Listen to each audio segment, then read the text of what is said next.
Hazrat Masih Maud has made it categorical, stated it categorically, that if you deposit your money in a bank and you get something as interest out of that, then that interest is totally forbidden for you for personal use. The only usage you can put it to is to divert it to the channels of public Islam, return it to God, as the Masih Maud has put it. Things are forbidden for human beings, not for God, because He is the proprietor, ultimate owner of everything. So He has put it beautifully, that you return it to Allah. And the best way to return it to Allah is to return it to His face, which represents Allah. So if that money is spent in the cause of Allah, there is no harm. Otherwise it will go waste. Waste is bad in that sense. But for the personal use of any human being, it is totally forbidden. So those who keep those interests in the name of prophets are in fact shutting their eyes to a very clear injunction in which they were given no play, no choice, and they are acting criminally in that respect. And when you give that money to the community, for instance, to be put into the service of Islam, you cannot treat it as your chanda either. There is something which doesn't belong to you. If you give it as chanda, then it is belonging to you. So it should be treated as if it never was yours and can never be yours. Because it was nobody's property, so it should return to the rightful owner of everything, that is God. Yet there is a possibility of Ahmadis being involved in a situation where they have to trade through banks. And those trading channels are unavoidable. For instance, international trading. It's impossible to go about trading internationally without the involvement of banks, without going through the channels of banks. So that situation is also very clear, unavoidable. In between there are things which are on the borderline. Yet Hazrat Masih Maud has suggested a way of meeting certain situations. For instance, at one place he mentions that if you are forced to pay interest to the bank, if you keep a separate account of that interest, and when you are given some interest on the money you have deposited, then you can deduct that against the other. So if the ultimate value can be reached as zero, it's well and good. To that extent, your interest can be spent for your own cause, but in fact it would be against the interest you had given, so it should be treated differently in a different light. So to that extent you are permitted. Beyond that, as I said, there are so many shadowy things. I should not like people to inquire about it, because the Holy Quran gives us the principle.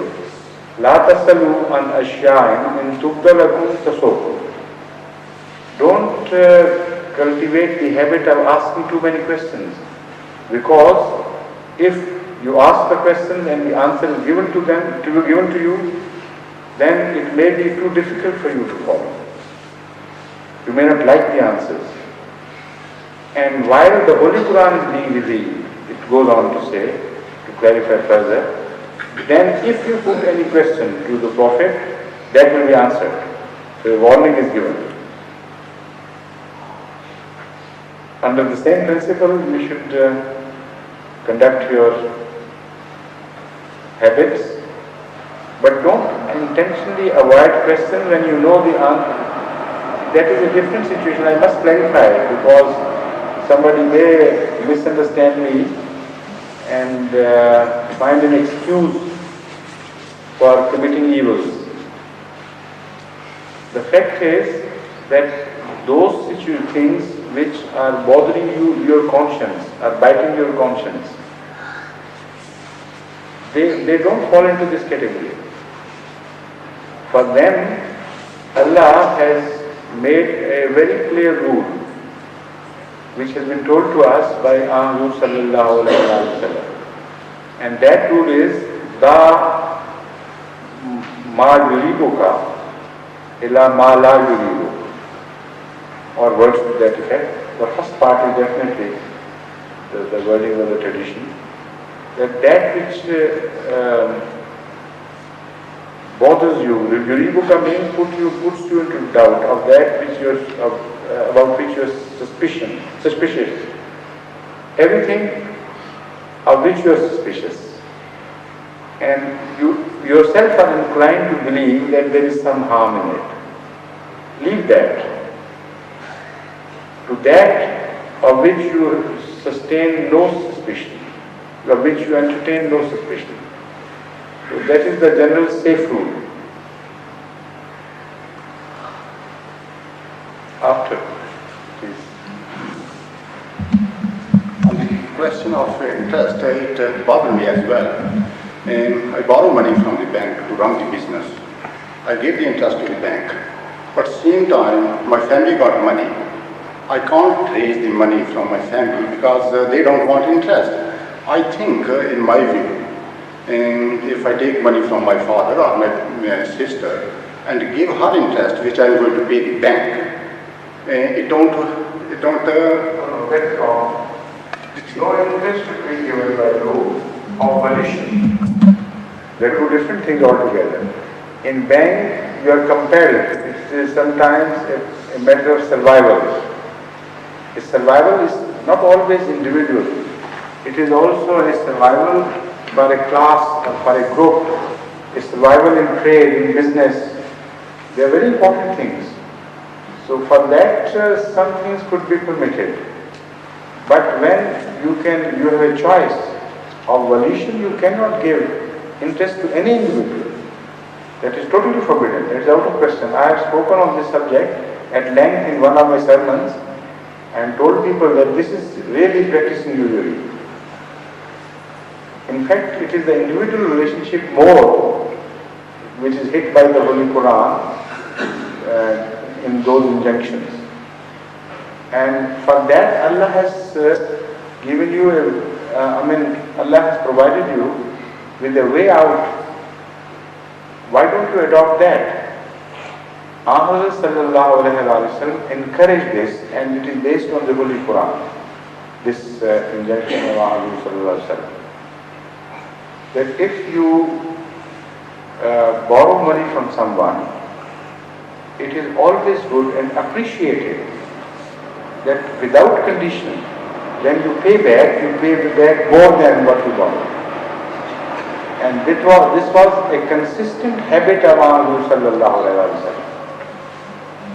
He always gave the lender more money than he had lent. But it was not binding upon him. So if you want to give your sister or your father or your mother any money out of your own free will, you're most welcome. But it should not be conditional. But the thing is, I feel much better giving them more. If it is you give them as you please, but without condition. If you make a condition, then you are practicing usury.